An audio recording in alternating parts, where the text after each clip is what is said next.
আসসালামু আলাইকুম দেশবাসী, আপনারা সবাই কেমন আছেন?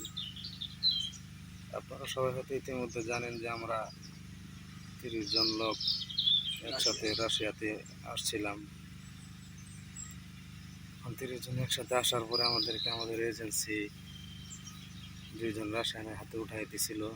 তারা আমাদেরকে কোনো আসার পরে কোনো ধরনের মোবাইলের মাধ্যমে কোনো হেল্প করে নাই, কোনো নেট দেয় নাই, ফোন নিয়ে নিছিল। আমাদের কাছে কোনো নেট ছিল না। আমাদেরকে আলতু ফালতু বোঝায় বলছিল যে আমাদেরকে ড্রোন কোম্পানিতে কাজ দেবে, কনস্ট্রাকশন সাইটে কাজ দেবে। এই সমস্ত কথাবার্তা বলে আমাদেরকে মনে করেন যে যুদ্ধক্ষেত্রে পাঠিয়ে দিয়েছে, আমাদেরকে বিক্রি করে দিয়েছে। আপনারা হয়তো ইতিমধ্যে জানেন। এবং ওইখান থেকে আসার পরে আমাদের একটা ক্যাম্পে নিয়ে আসা হয় 30 জনকে। ওইখান থেকে 14 জনকে এক ক্যাম্পে পাঠানো হয়, আর আমাদের 16 জনকে আরেক ক্যাম্পে পাঠানো হয়। এখানে নিয়ে আসার পর আমাদেরকে 3 থেকে 4 দিন ট্রেনিং করানোর পর 5 জন 6 জন করে একদম ফোন লাইনে পাঠানো হয়েছে যুদ্ধ করার জন্য। সেই ফোন লাইনটা হচ্ছে লেসাবুল জঙ্গল। হ্যাঁ, সেখানে মাটির নিচে গ্রেনেড থাকে, মাইন পোতা থাকে, উপরে ড্রোন থাকে, আর আমাদেরকে ড্রোন দিয়ে কন্ট্রোল করা হয়। মাছের টুপ হিসেবে আমাদেরকে ইউজ করা হয়। আমাদেরকে ডাইনে যেতে বললে ডাইনে যেতে হয়, বামে যাইতে বললে বামে যাইতে হয়। এইভাবে আমাদের এখান থেকে 12 জন মানুষ মারা গেছে। এই 12 জনের ভিতরে 12 জন মানুষ মারা গেছে, পরিপূর্ণ বলতে পারবো না, আপনারা হয়তো জানেন। হ্যাঁ, আমরা 4 জন এখন জীবিত আছি, আমরা 4 জনই আহত। এই যে মাইনুদ্দিন ভাই আমার সাথে, ওনার বাড়ি চাঁদপুরে, উনি মাথায় ড্রোন হামলায় আহত হয়েছে, আমি বাম হাতে আহত হয়েছি।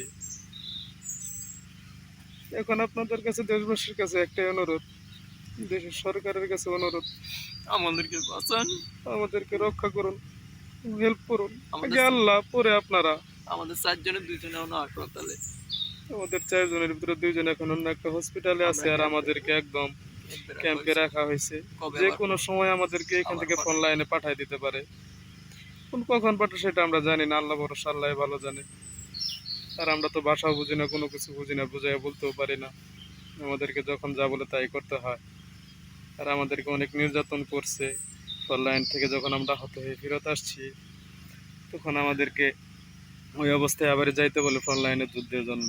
এখন আমরা যাই নাই বিধায় আমাদের মারধর করছে, মাটির নিচে ভাঙ্গার আটকায় রাখছে 5 থেকে 6 দিন।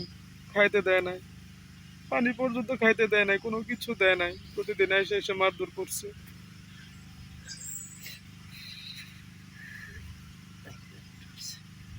আপনাদের কাছে একটা অনুরোধ, দেশের প্রধানমন্ত্রীর কাছে অনুরোধ, আমাদেরকে বাঁচান, চেষ্টা করেন। আমাদের সবাইকে রক্ষা করতে হেল্প করেন, দেশবাসীর কাছে একটাই অনুরোধ। আর সবার বাড়িতে ছোট ছোট বাচ্চা আছে, আমার বাড়িতে একটা 5 মাসের বাচ্চা আছে। আমরা তো এই জীবন চাই নাই। আমরা আসছিলাম শুধুমাত্র ডাল ভাত খেয়ে বাঁচার জন্য, আমাদেরকে এভাবে বিক্রি করে দিছে। এখন কি করবো আমরা বুঝতে পারতেছি না, বুঝি না বাসা, কোনো কিছু বুঝি না।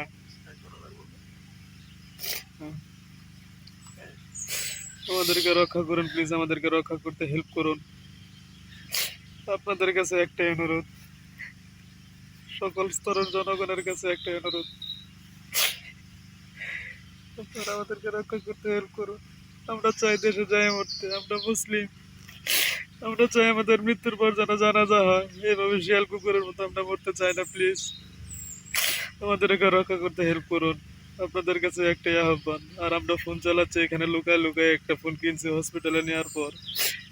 তারা এখানে জানে না যে আমার কাছে ফোন আছে, লুকায় লুকায় ব্যবহার করতেছি। আমরা দেশের থেকে যে মোবাইলগুলো আনছি, তারা সে মোবাইলগুলো নিয়ে নিছে।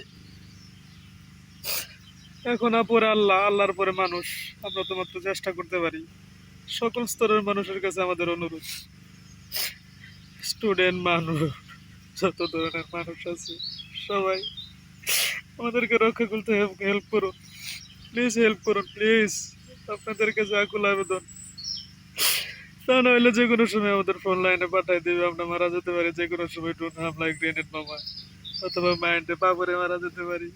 এইভাবে মৃত্যু চাই না আমরা। আমরা চাই আমাদের মৃত্যুর পর আমাদের জানাজা হোক, আমাদের ফ্যামিলির কাছে মরতে চাই আমরা। প্লিজ হেল্প করুন, হেল্প করুন, আমাদের বাঁচাতে সাহায্য করুন প্লিজ।